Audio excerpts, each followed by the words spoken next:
Welcome to the Sharing Without Shame podcast, dedicated to parents and anyone else who loves someone in active addiction. Education is a powerful tool in breaking down stigma, fostering understanding, and ultimately helping individuals and their loved ones navigate the challenges of addiction. With Donna Marston, author of Peeling the Onion and Sharing Without Shame. So take a deep breath and grab some tissues as we uncover the stories of love, courage, and unwavering support in the face of adversity, as Donna and her guests share their stories without shame.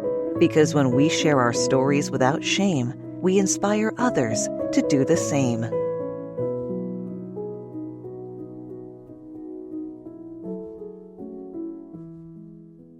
Hello, and welcome to Sharing Without Shame podcast. I'm Donna Marston, and today's podcast is sponsored by Snap Bands.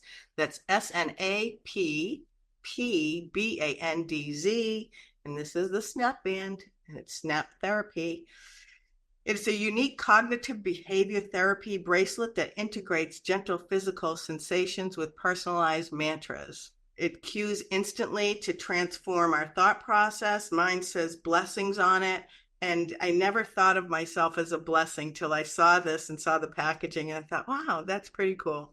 So if you'd like to order a Snap Bands, you just visit snapbands.com and under comments, put in SWOS or Sharing Without Shame so that they'll know that you heard from us. So today I would like to welcome Maureen Cavanagh, who is an educator. She's a recovery coach, a public speaker. She travels all over the country. She's the author of If You Love Me. And in 2012, she founded the national nonprofit organization Magnolia, New Beginnings, and the online peer support groups, Magnolia Addiction Support. She is also president of Magnolia Consulting Services, which is primarily involved with management consulting for small and large nonprofit organizations and parent peer recovery coaching. So welcome, Maureen. Hi, Donna. How are you? Well, so first question I like to ask is, what would you like to share without shame?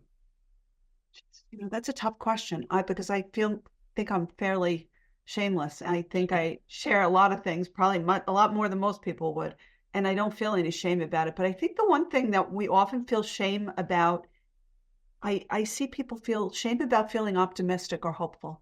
They feel like embarrassed, how can I still be hopeful after my loved one has gone in and out of treatment so many times? I feel foolish. Well, I'm here to tell you that that's exactly what you have to do. You have to continue to be hopeful and to continue to believe in the person until they can believe in themselves. And there's nothing to be ashamed about there. Yeah, and it's tough. When I dealt with my son was back in 1990s, 2000s, early to mid 2000s. You don't really talk about it like you can today. Mm-hmm. That's true. And I did feel shame initially. Now I don't care. I have no shame because, it's a brain disorder and they're human beings and they, they're not bad people, right? They just have a brain disorder. And so they might do some not so good things when they're in active addiction. But it was tough to get past the shame and move forward and go, I don't care. I don't care what people think anymore. Did you ever go through that where you did feel the shame, but you had to work through it to move forward? I never, I'm one of those people, I never thought that it would happen to me. And I grew up in this. So I grew up with a whole family full of alcohol and drug use. And I thought if I worked hard enough, we had the family dinners and the vacations, and then we did all those things. And she didn't see any alcohol use. My kids didn't see alcohol and drug use in the house, that they would be okay because that's what we're told, right? Yeah. But unfortunately, all the things that people think happen in a family, and I know that people looked at me and thought, oh, what happened? What's going on in that house? They looked okay. It's really going on. But I knew that all the things that people say that, those things that they imagine are going on, went on with me when I was a child and did not go on with my daughter when she was a child. So I kind of came into it knowing that, and I knew who she was. I always feel like the people that I work with and that I meet that have become addicted to drugs or alcohol, usually, and I was a teacher too, I was a middle school teacher, they're usually the people that aren't born with that heart out of shell. They're the kind and the compassionate and the sweet, and they have to learn how to do something to protect themselves. So some people build up that heart out of shell, and other people turn to substances. And that's who my daughter was. She was just too kind, too sweet, too gentle, and everything hurt her. Where I came in, I think, into the world with a steel plate all around me, thank God, because I needed it. But I really think that's the difference. And sometimes our kids look all, maybe they're tattooed and they're, look real tough and stuff. And really they're just a mush inside, Right. Yeah, I have said for the longest time, I think probably 99.9% of people who have a substance use disorder are empaths or empathic. Oh, absolutely. Right? And so they're highly sensitive. And I know, I'm an empath, so I'm highly sensitive, and it hurts my body physically. When my son was active, I could literally feel my heart breaking. And you just work through it. You figure it out. I don't have a SUD, but for somebody who does and their brain's wired differently, that's their management, that's their coping skill. Right. Can you speak on that? How, utilizing that, self-medicating is the way that they cope? Well, it's probably so obvious to us, but I watched her, you know what I mean, grasp the things to try to not feel how she felt, because I have 4 kids and she was the only one that was impacted by drugs and alcohol. I watch her not deal with things as well as the other kids. And, I always say they talk about trauma all the time and oh, what trauma did they experience? Trauma is different to everybody. So one person could be in the middle of a war and come out, yes, not unscathed, but they could come out and become stronger because of all that they've gone through. And then another person could see a squirrel get hit by a car and they can't get it out of their head. Right. So it all depends on the person and how they come into the world and who they are as a person.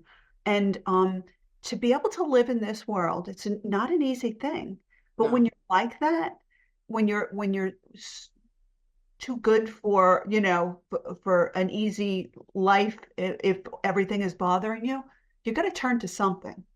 And that's why, as I was a teacher and I see now the things that we should have been doing, I think, early on, in the beginning to do those things, teaching our kids how to, especially if I could go back in time and teach her kind of how to self-soothe, concentrate more on that, do things to, really take care of herself and teach her those things. I don't know if it would have made any difference, but it might have, and it would have been a valuable tool for anybody, really. So I think that we have to start focusing a little bit more on that so that our kids, when they go into middle school and high school, the answer doesn't become drugs and alcohol. Yeah, I agree with you. Before this happened to your beautiful girl, were you doing anything in this world of addiction and recovery? Oh, no, and with no intention of doing it either. I have a master's in education and a master's in public administration. And when I was doing my first master's in public administration, my focus was housing and homelessness. And when I started to work in the field, a lot of the people that I was working with had substance use disorder. And I thought to myself, oh, this is not for me. I didn't even want to get involved at all because I was from growing up like that. I just didn't, I said, I'm just not cut out for that. And I started to do other things. And they say first you get a pebble, then you get a rock, then you get a brick, and then the whole house falls down on you. So I don't think I can't imagine doing anything else. This is probably the most rewarding thing I do, is working with families and working with people that are struggling and watching them succeed and get, and people get better and come together with their families again. I don't think I'll ever do anything other than this. So what were some of your coping skills when you were living through her active addiction? What did you do for you. I know for me, I started in the fetal position and thought I was going to end up in a psych ward or dying of a broken Yeah. heart. Because I didn't grow up in this world. Were you in the same position as I was? Oh, it's a whole different ballgame when it's your child. You can Right. know everything. When it's your child, I was a maniac. I ate enormous amounts of ice cream. That was my coping skill. I really should have bought stock in Ben and Jerry early on, and I Yeah. hadn't known how much ice cream I could actually eat. I was not, I mean, all kidding aside, not well when I was going through that. And that's the book that I wrote. It's a memoir, and it's a story. I actually wrote it while I was going through it. Oh, And wow. so I didn't know how the story was going to turn out. And Mm-hmm. it's really a story of what not to do. Mm-hmm. But people tell me all the time that, I read your book and you wrote my story. I wrote my story because my story is just like everybody else's story. It's just you can see kind of at the end of the book where I realized finally that what I really needed to do was to hold space for her and to love her where Mm-hmm. she was and how she was, and hope and pray and support the good decisions and let her know that she was loved and take care of me because I was the only one I had any control of over. And that doesn't mean you don't have any control in the situation, because I think there are things parents can do. Mm-hmm. But I think the number one thing that they absolutely have to do is to learn how to take care of themselves. Because me running around, kidnapping her, hitting, trying to kill people with baseball bats, those things are not the thing that was going to get her well, you know? All right. I know it's crazy what you'll do. I mean, I was paying off drug dealers and thinking, telling him, you tell them to come talk to me. I'll give them the money. Like, what am I gonna do? I, you know, but I had no fear at that point. I just wanted to get to these people and tell them what I thought of them. And Absolutely. and it's awful to go through that. And you know, I kept my secret for a long time, and we're sick as our secret, right? And it takes time to move forward, and it takes time to unfold, get out of the fetal position. And then, I found myself, I don't know how this was with you, but he's living here and I'm walking because he was a teenager into his young adulthood. I'm walking on eggshells because I don't want to do anything that's going to upset him, because then I can be his excuse to go get high. Mhm. Did As you did as you if go through that? Well, it's so silly too, right? Because if they want to get high, they're going to get high, and they'll use you as an excuse. But you can't make somebody get high. And no, but I didn't know that then. Yes, I did. Thought, well, if I'm very, very good and I don't ask too many questions and I pretend like I don't see things, you know what I mean? That may be Yeah, that. yeah, But that's not a real thing. yeah. You don't challenge them, right? Yeah, and I mean, I think that I got towards the end, I started to say to her, listen, I want to take you out to lunch. She couldn't come to the house because she would leave with more than she walked in with. So we had the rule Okay. that she couldn't come to the house. But I want to take you out for lunch. Let me know a day and time, and please try to be capable of conversation. I know you have to use. I knew at that point she had to, but I want to be able to talk to you and hang out with you for a while. And I promise not to complain when you have to go, because that will Mm, hey, you stay a little longer. I won't do that, I promise. So I got like that towards the end, and got to the point where I said, I get it. If you could stop, you would. I mean, the name of the book is If You Love Me, mhm. because she came home one night after having had, oh geez, she may have had like 3 or 4 months sober, and she slept.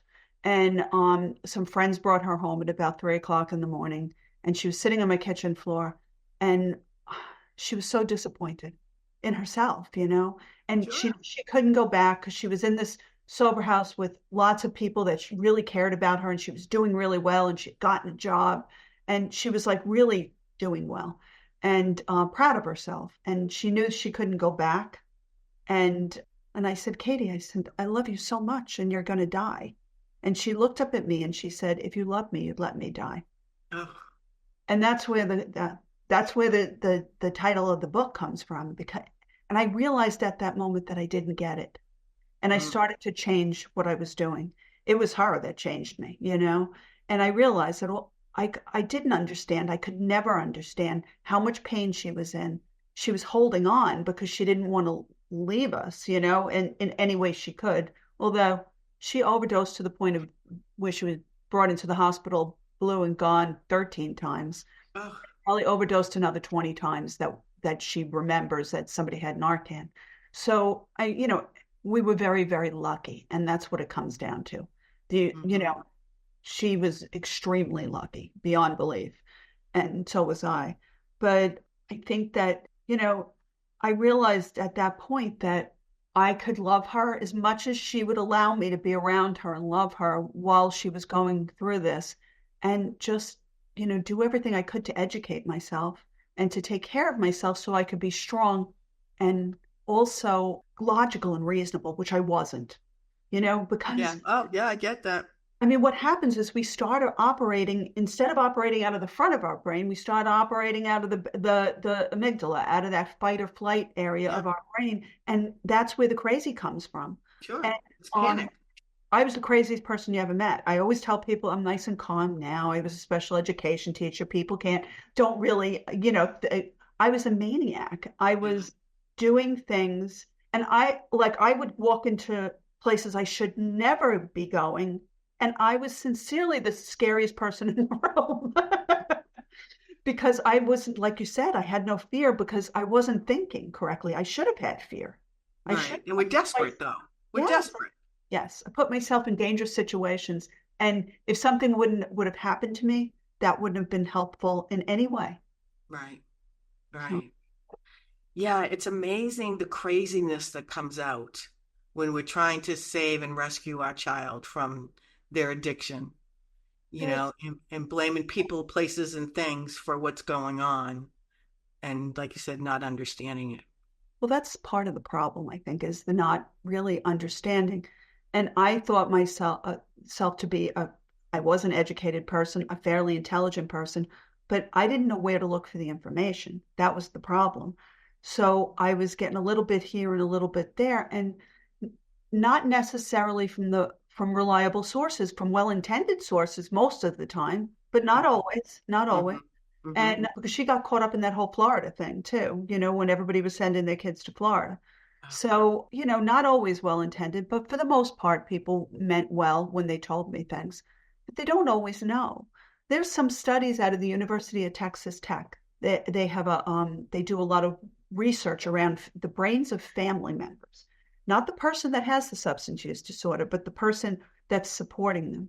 And they've shown in functional MRI tests that the brains of family members actually change in the same way that somebody who's addicted to something, their brain changes and it lights up. The part of the brain that lights up during a craving when somebody has a substance use disorder is the same part of the brain that lights up when a family member is given the cue that their loved one is going to get into treatment.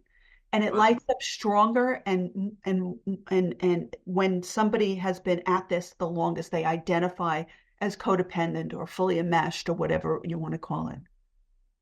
So it's not a person's imagination that they're out of control, or that they really meant to never do this thing, whatever it is, again, give them money, scream and yell at them, whatever it is, follow them. They really meant it when they said it, just like your loved one means they'll never do this again, but that craving. And we have to be aware of these things so that we know it when we see it as much as somebody can, and give ourselves some grace, because this is actually changing our brains just like it's changing our loved ones' brains, and only time heals that. It's interesting that you say that, because how old was she when she started and when she got into recovery? In college. She started her first year of college. So around 18, when 19. she went away, yeah. And I guess she was about 25. So she was how many years ago? She was young for college, so she wasn't quite 18.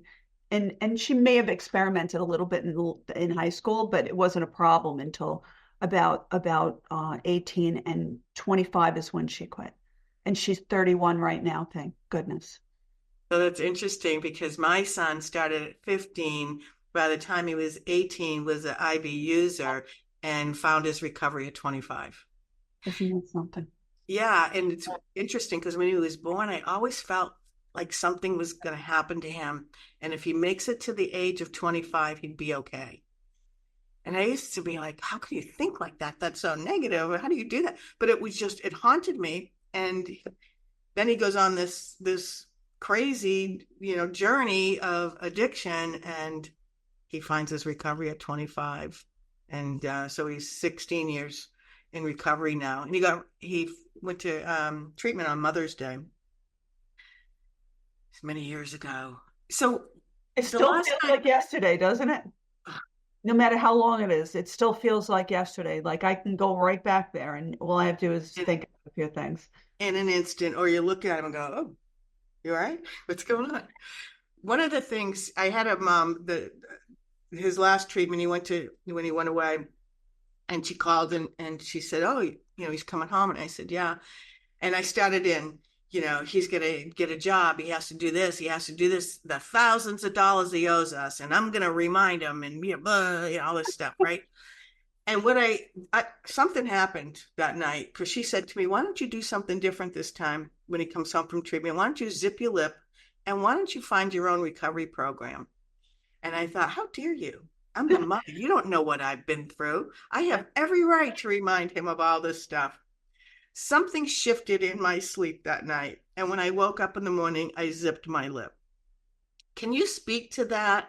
How parents, family members, how important it is for us to find recovery for our unhealthy helping, or, I hate the word codependent behaviors. I'd say enmeshment, when you're fully enmeshed with somebody, you're just, if they skip a breath, you do too. It's just, And her and I, we're very close still. She'll call me and say, were you up last night? I was like, yeah, how did you know? I was up too. So I wouldn't say that we're not still a little enmeshed, but or we were very close. About how important it is for parents and family members to find their own recovery. It's all that you can do. You have absolutely zero control over the other person.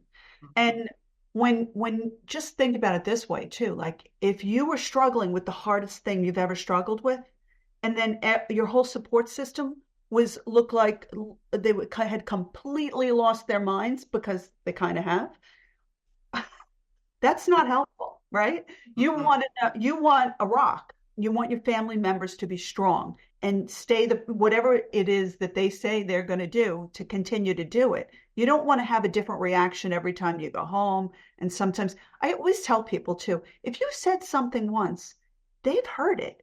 They may be high, but they're not deaf. They've heard what you said. They're just not listening to, or they're not following through on it. So what you need to do is decide what you're going to do. So you can only control that, right? So mm-hmm. I always ask people to take a look at the situation.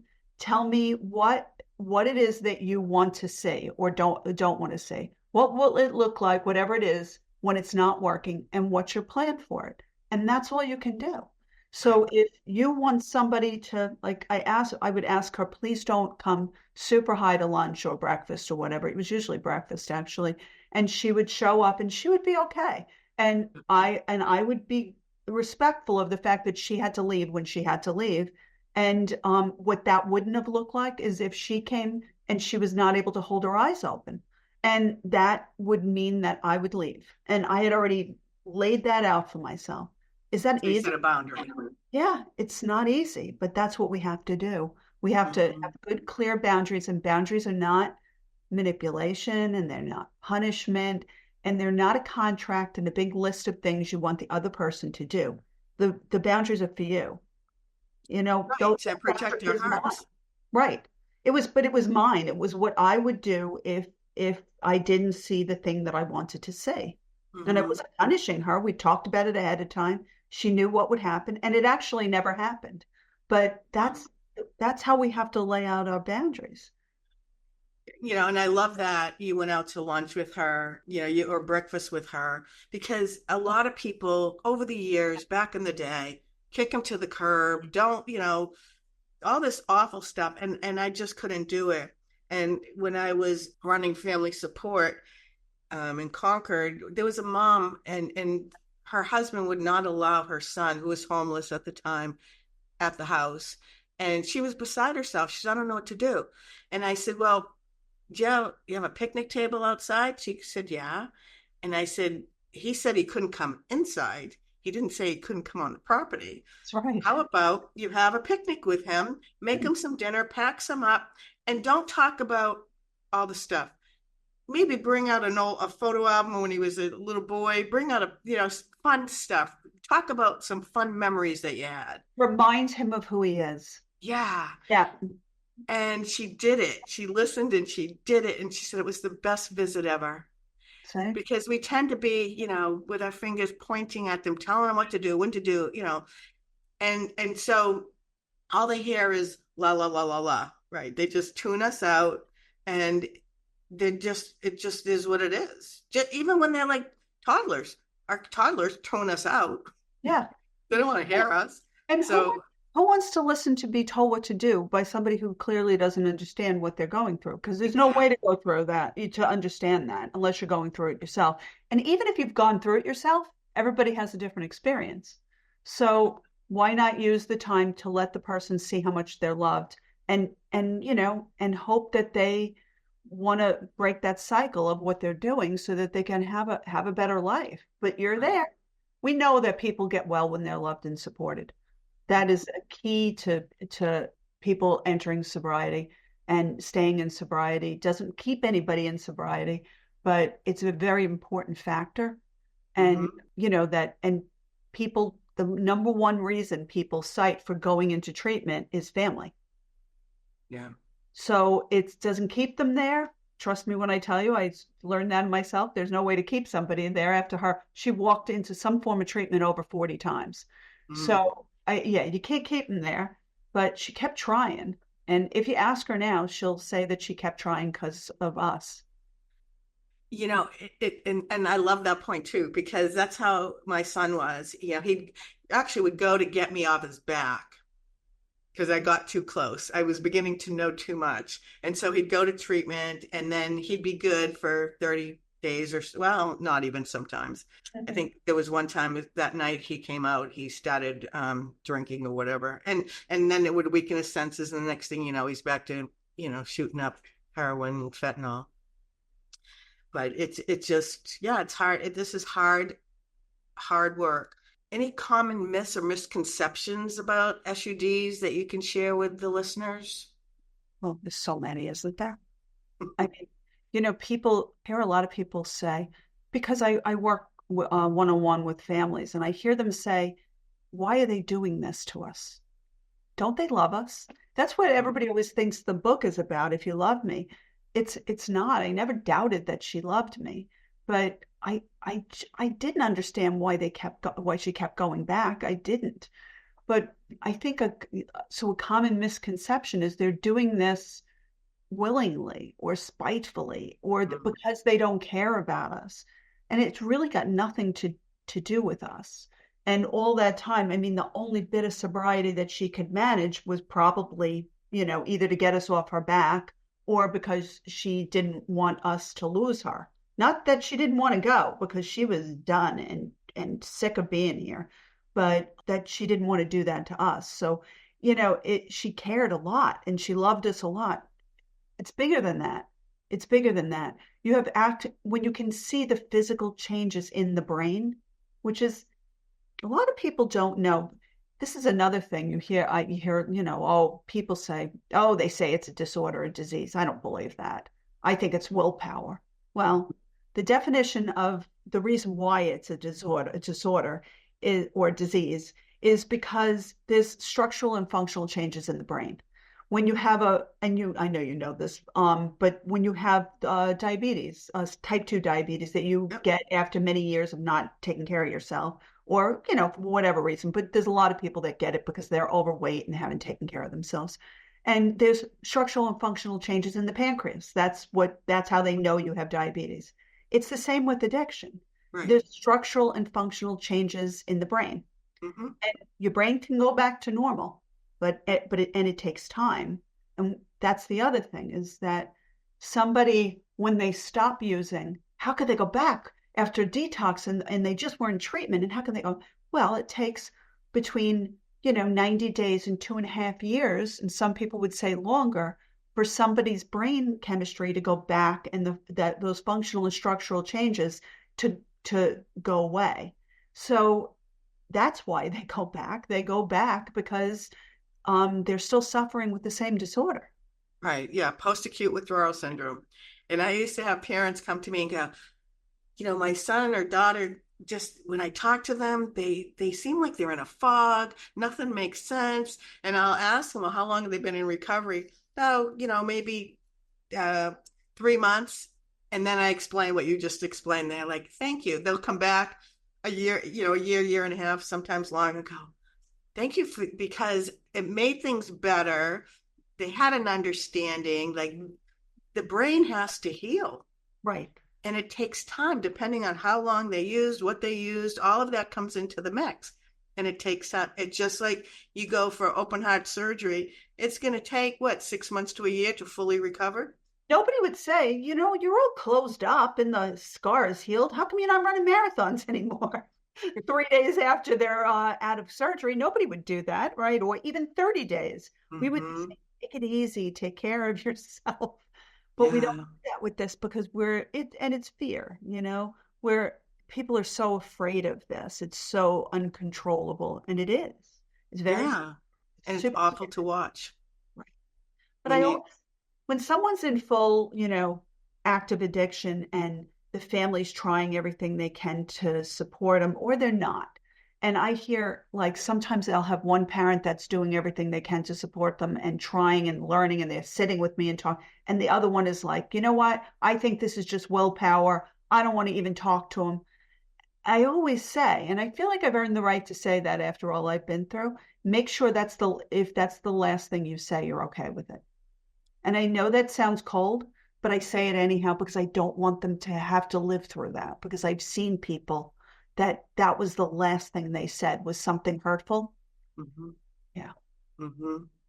Yeah. And I know for me, I did everything possible to rescue and save him, because if he did overdose and die, I didn't know if I could go on.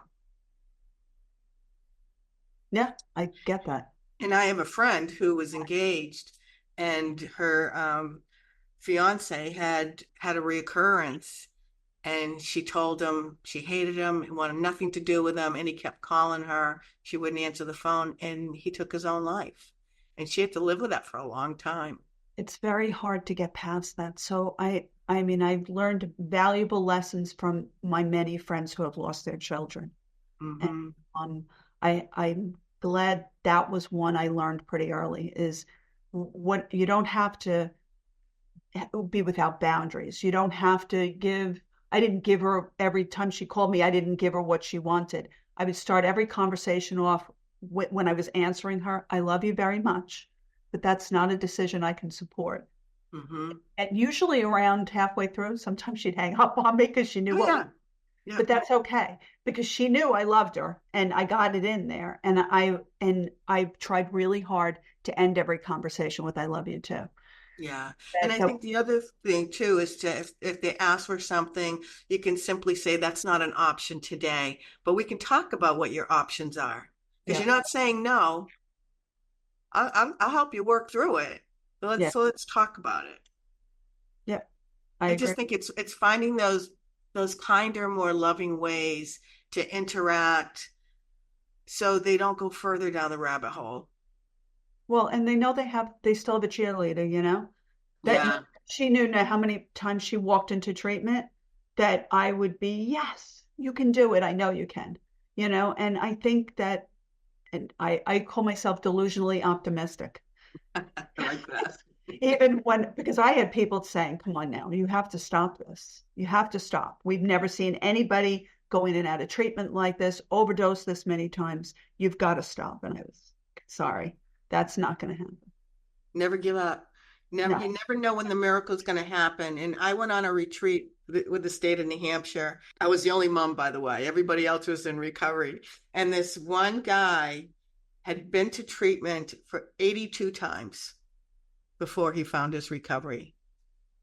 Wow. So, never say never, because you just never know when the miracle is going to happen, right? We always just keep being hopeful and while we're being hopeful, work on ourselves to get better, and so that we learn better coping skills and learn how to communicate in a more loving, kind way that's not a put down, and just figure it all out. Because I always tell the parents I work with, there's no right or wrong way. We have to each find our own way.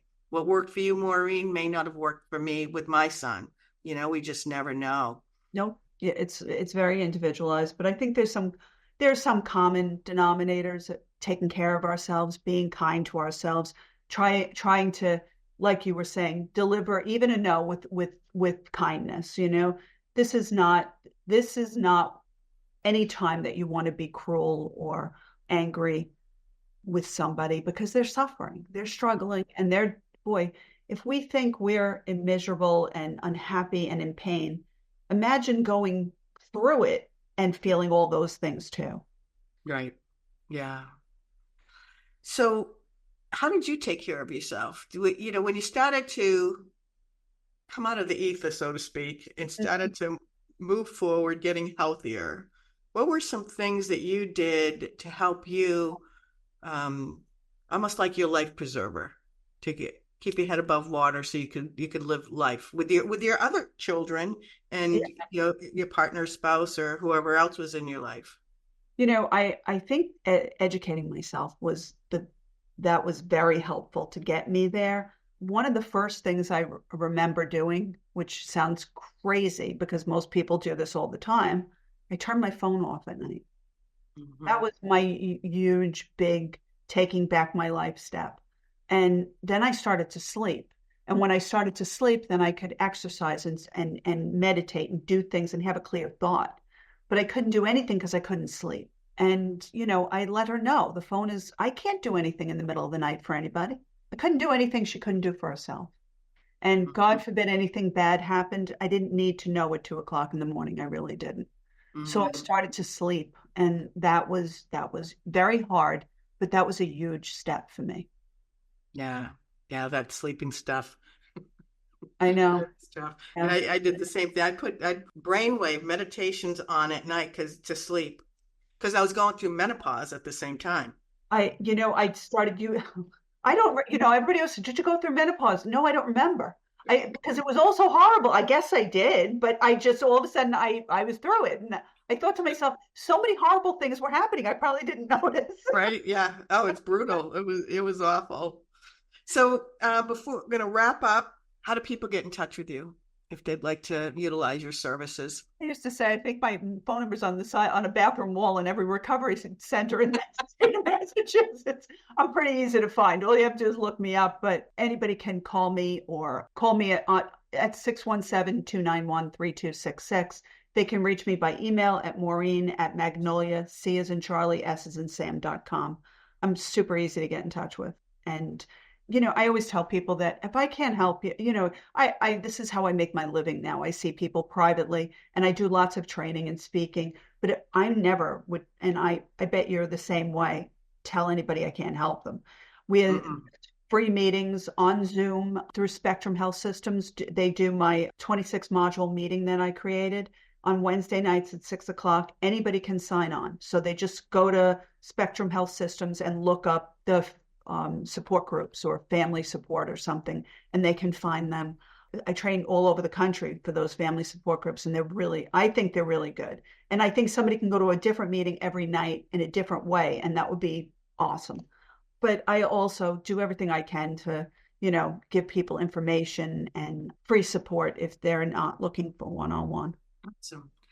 Any last words of wisdom for any mom or dad or that's out there listening? Oh gosh, it's such a painful thing. And I would just say that remain hopeful because, somebody reads my book that nobody, and it's not just her story, it's the story of other people I worked with during the time that she was not doing well. And everyone in that book is in recovery right now. And it's every person in that book, everyone had given up on, including their own family. So we Wow. don't give up on people, is I always say. Mm-hmm. And take care of yourself. Yeah. Number one, right? That's all we can control That's it. is taking care of ourselves. Well, thank you so much. It's been a pleasure. Oh, it's been great talking to you too. Thank you for the opportunity. Very welcome. Thank you for tuning in. If you'd like to support the Sharing Without Shame podcast, please subscribe, like, and leave a review. If you're in need of emotional support, Donna offers private sessions. For more information about Donna and the services she offers, visit www.sharingwithoutshame.com or email her at donna4support@comcast.net. Nothing in the Sharing Without Shame podcast is intended to establish a therapist-patient relationship or intended to replace the services of a trained therapist, doctor, or health professional, or substitute for professional mental health, medical advice, diagnosis, or treatment. Until next time, may your faith and strength heal your heart.